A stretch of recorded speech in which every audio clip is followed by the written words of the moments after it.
मी कधीच असं म्हणत नाही मुलांना अभ्यास करा. पालकांनी सुद्धा मुलांना अभ्यास करा म्हणण्यापेक्षा आधी अभ्यास का करायचा आहे ते एकदा सांगा. एखादी झोपडपट्टी त्यांना दाखवा, त्या झोपडपट्टीतलं जगणं त्यांना अनुभवू द्या.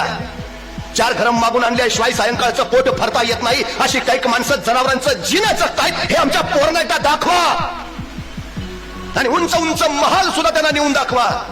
त्यांना सांगा ह्या झोपडपट्टीत आहे, उघडा नगडा अनवाणी भीक मागत जातोय कारण हा अडाणी आहे, शिकला नाही आणि हा महालात राहतोय. याचं कारण भारतातलं शिक्षण पूर्ण करून परदेशातलं शिक्षण घेऊन तो इथं आला आहे. हा थाट, ही श्रीमंती ही स्वतःच्या गुणवत्तेच्या बळावर मिळवता येते. हे सांगा तुला कुठलं जगणं स्वीकारायचं आहे, ते झोपडपट्टीतलं का महालातलं? मग ठरवेल तो त्याला काय करायचं, काय म्हणून त्याला जगायचं आहे.